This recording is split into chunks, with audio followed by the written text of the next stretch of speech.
Welcome back, everyone. This is video number 3. For those of you that have been working with me on this hat, I'm going to go ahead and help you finish off the band. We're going to make this part of the hat here, and we're almost done. So let's put that to the side and get going. So far, what you have right now should look similar to this. All right. You should have the crown of your hat here, and then your 2 rows of single crochets here, your 2 rows of V's here, 2 rows of single crochet, 2 rows of V's, 2 rows of single crochets, and your last 2 rows of V's. Now in the pattern that I have written here, rows 11 through 16, single crochet stitch band. So technically this very last row of V's right here is row 10. So starting with row 11, we're going to go ahead and do a row of single crochets. Now, one thing I do want to bring to your attention before you continue is always make sure that you count your stitches. You don't want to be off. What happens is sometimes when we're alternating between single crochets and double crochets, we can get a little bit confused. The work can get a little wonky. When I say that, I mean sometimes when we're making, like, say, a single crochet like this, we might put one in the wrong spot and then like wind up with more stitches than what we need, and so it makes the work increase. So you're actually making increases that way. You want to make sure that you have your 60 stitches for this project. So let's go ahead and count before we start. Right here, okay, right here where this is joined, we're going to count these 2 stitches here, we're going to count these 2 double crochets here as 1 V. We have 1, 2, 3, 4, 5, 6, 7, 8, 9, 10, 11, 12, 13, 14, 15, 16, 17, 18, 19, 20, 21, 22, 23, 24, 25, 26, 27, 28, 29, 30. Okay, so you want to have 30 V's because doubled, okay, you have a V, but there's 2 stitches, so 30 times 2 is 60. So now you have your 60 stitches. Everything is good. If you just counted and you're like, oh crud, I have too little, or oh crud, I have too many, I want you to go ahead. Do not feel bad to do this, okay? This is part of the process. Rip out 1 row at a time and count. Rip this row out, count, make sure you see if the row below it has 60. If that doesn't have 60, you have too many or too little, rip that out and go down to the next one, and just try your best to keep within the amount of stitches that you need. Another thing that you can use too, and I'll start getting into this kind of thing a little bit later on when we get a little more intermediate. Stitch markers are helpful, even if it means you have to put like a little piece of thread or yarn or something through a particular stitch to remember this is where I have to be, as like a reminder so your eyes will see it. That helps. That's one of the reasons why I always, when I start a row of single crochets, I always start with a chain 2, because by the time I get around to the other side, I can see where the chain 2 is. The height on the chain 2 is the same height as my single crochet over here. So I can see there'll be a gap here, and I'll be able to see, okay, here's a stitch here that's higher, here's a stitch over here that I just finished, and they're the same size. So I know this one is where I began, and that's where I'm going to join. So go ahead and do whatever you guys need to do to make your hat right if it's not, and come back right here at this spot and make sure that you know what minutes we're on here, and come back to this area and join us again. All right, moving on. So you've chained 2 here, and we're going to make 11 to 16, that is 6 rows of single crochets. So making sure that you have 1 single crochet in the top of every single post, that is going to give you 60 single crochets. And as I said before, you don't want less and you don't want more. All right, so go ahead and make your single crochets all the way around in the top of each post, and when we get to the end of the row, I will see you there. All right, so now we're back at the very last space here, go ahead and add your last single crochet, and then over here we're going to join just like we've been doing between the posts. So between the chain and between that first single crochet that we made, go in there and make your slip stitch, and then we're going to chain 2 again, and then make another single crochet in the next stitch again, and just keep single crocheting. And this is row 2. So go ahead and finish row 2, and I will meet you again back at the very last stitch. Alright, so we're back at the very last stitch. We're going to go ahead and make that last single crochet, and then we're going to join just like we've been doing every row. Alright, and I want to show you what we've done so far. Over here, I have made a way of counting the rows that we're on. So we just finished row 2, and I'm going to go ahead and mark that off, and we're going to go into row 3. Now, one of the things you can do is you can do like I'm doing here by using a piece of paper and a pen and just jotting it down and then marking them off as you go, or you can have a row counter, and you can buy a row counter at any of the craft stores. You can get one on wish.com, which is where I actually have gotten all of mine. And they're only like $1, and you pay like $1 for shipping. So I would say, especially if you're new to row counters, I would go ahead and probably go that route. They have the digital kind, they have the manual kind, you click the side or you turn the little dial. So it just depends on your preference, but if you don't want to spend money on one, just do it this way. And so what we're going to do is start row 3, and as you already know, we always chain 2 before we begin the row, and then we make the single crochet into the next single crochet, and then we just single crochet all the way around, and that's what you're going to do. So I am going to leave you here to finish the band. You don't need me for the next few rows because you know exactly what to do. Make sure that you're counting when you're done with this row. Mark off row 3, go to row 4, make sure to chain your 2, and then just keep doing this. And every now and again, I would just count my stitches just to make sure that I'm not making too many single crochets, because you don't want your band to be too wide. So definitely count them, and you'll wind up with a brim like this. You'll notice the sides come down. They come down and they're tapered. You don't have this getting wider.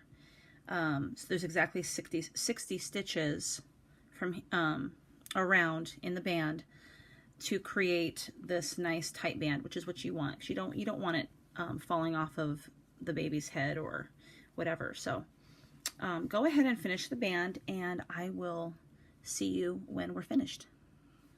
All right, you guys, so we're at the very, very end of the brim. Now what we're going to do, you should already have your very last single crochet made. Now what you're going to do is connect your work for the very last time. Make that slip stitch. Now what I want you to do is get your scissors and cut a somewhat generous piece. It doesn't need to be very long, but something that is long enough to sew into your stitches so that you can hide your yarn. Okay, so now what you need to do is grab your yarn and pull it through once, grab it again, pull it through twice, take your finger and hold onto the knot and pull. Okay, now you just made it's actually a double knot, so this is never going to come out. Just letting you know that. It's never, ever, ever going to come out. Now, you know, like in our shoelaces when we double knot and they don't ever want to come out either. Same concept. All right, so now we need to get a needle, and I want to show you guys this really cool thing that my husband bought me. It's a little dusty right now because I don't use it all the time. This is a needle bowl, and what's interesting about it is that it's magnetic. It's magnetic. It actually holds the needles down so that I don't lose them. So I had no idea this thing even existed, and he's the one that found it for me. and said, I'm going to buy you this. So now I have all my needles, and I can't lose them because they don't come out. I mean, it holds on to anything magnetic, you know, magnets themselves. This is one of the stitch markers that I made. I actually just made this myself. Put a charm on this. That's for when I knit. But anyway, so yeah, I mean, those magnetic yarn bowls are pretty nice. I don't have any idea how much you paid for it, but it's been very helpful. Okay, let's go ahead and thread the needle.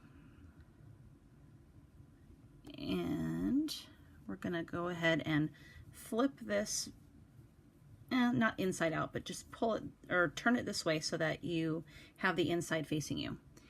And then take your needle and just go down the inside of your stitches in the band right here, and then pull it out through one spot here.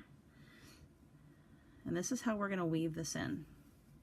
Pull it until it's somewhat tight, not too tight. You don't want to create this gather in your band. That wouldn't look very nice. All right, kind of pull it so that it's, you know, and then find another spot. See how it came out this side? You don't want it going back up on the same spot. Find another spot here and take it back up the same area that you just took it through the other way, and pull it back up this way.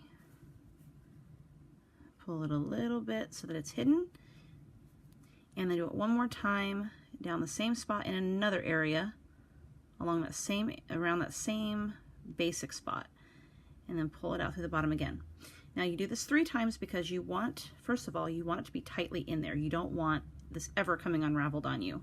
So having done it like this, this is staying. That's not going anywhere. So now your yarn is hidden as close as you can get it without cutting your, oops, not bump this. As close as you can get it without cutting your work. Take your scissor and cut that right there. And that's done. Mess with it a little bit, kind of. All right, so the band is finished. Now what we have to do is go inside the hat and sew this one in. Now I will tell you this, if you want to put a pom-pom on it, I would leave this without being sewn. But notice how this gap has opened up again? That's easily remedied by pulling the yarn, okay? Because remember, we made the magic loop up here. So I'm going to pull it tightly that way. We're going to go ahead and do the same thing with this, for those that are not putting on a pom-pom, that we did with the brim. Now what I want you to do, this is going to be the easiest way, make sure it's pulled kind of tight and hold on to it so it doesn't move. And if you have any sewing experience, you're going to know that you have to make a knot. I have a little bit of a knot in my yarn, so I got to pull that through an open space. And then you're going to go ahead and go back through. Let's get on screen here. All right, you want to go inside that loop with your needle, okay? Once. That would help if I didn't shake the camera. And twice, and then you want to pull that down and double knot it just like you did the brim, and it's going to keep this area closed for you. And then all you're going to do is take this and you're going to weave it around. I'm going to go ahead and I have a knot in my yarn here, so what I'm going to do, this isn't going to be here, I'm just giving you this as tutorial. When you are sewing in, go around your brim like this. It's not going to look like mine. Go around your brim and sew it down like this. Actually, I probably could go ahead and sew this on. This is on the inside of the hat, so no one's going to see the little indiscrepancies that you have, if you have any. Just weave through the top like this around the brim on the top here, and you'll be able to get that sewn in pretty well. Now, just as close as you can get to your work without cutting your work, snip that off and turn it back right side out, and you're finished. And then feel free to add a pom-pom to it if you like.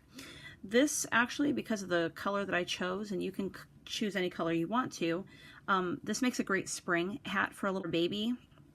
This one probably will fit about a, maybe a 6-month-old. about a 6-month-old, I think. The one that I have over here was made, I do believe, with a smaller hook. Yes, it was made with a smaller hook. You'll see the difference here. If I can get it if I can get it in the screen here. Okay, you'll see the difference.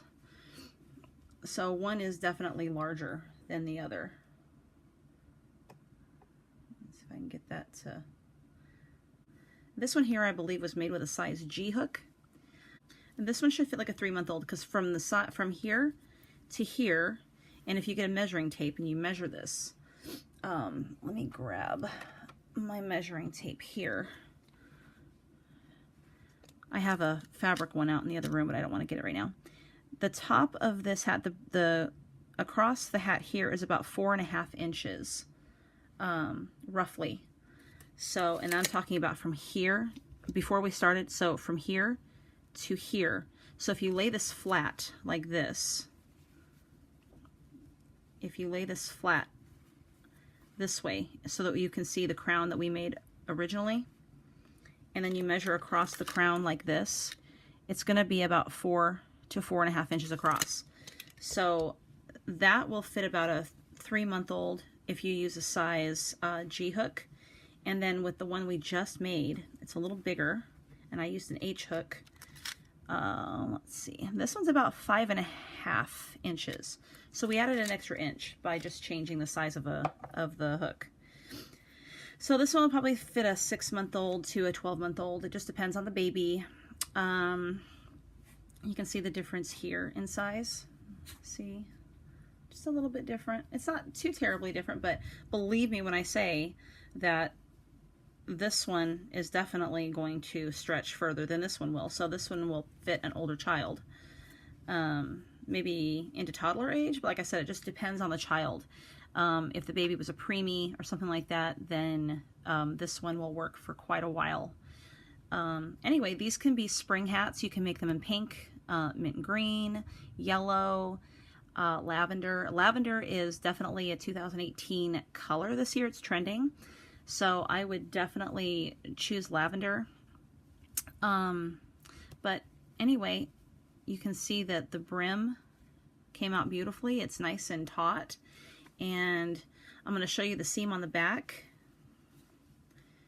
The seam on the back here is, you can see it and notice how it slants. There's another way to make a seam in a hat in the round that does not do this. And eventually, one of these days, I will teach you guys how to do that. But first, we have other videos to get to, other tutorials, more beginner style tutorials that I want to work with you on. So those will be first. And I hope you guys enjoyed this video tutorial and that you guys learned something new today. If you like this video, go ahead and give it a like. And if you have any questions, please, please, please, please, by all means ask, because again, this is a learning channel. This is something where, you know, if you've got questions, this is the place to ask them. So don't feel intimidated whatsoever or think that there's any dumb questions, because there are not. When you're new to crochet, things can be very confusing. When you're new to knitting, things can be very confusing. And I will walk you through and help you the best way that I can. If you do have any questions and you need some one-on-one attention, one of the things that I'm offering also is, if you follow me on Facebook at Amanda DePastino, D-E-P-A-S-T-I-N-O, if you follow me on Facebook, then we can instant message each other and do a video conference if you choose to. That way, if you have something you want to say, hey, by the way, I have this stitch right here. See this? Okay, well, this is a problem. I can give you one-on-one attention that way. All right. And, you know, having been a teacher, teaching crafts like this for so many years, I mean, I'm used to answering questions. So if you guys want to take me up on this offer, go for it. Anyway, but until I see you guys again, happy crocheting. I hope that you made the hat today, and I hope that you know, you have somebody you can give it to and someone that'll use it and enjoy it. And I wish you guys the very best for the week, and I will see you guys later. Bye.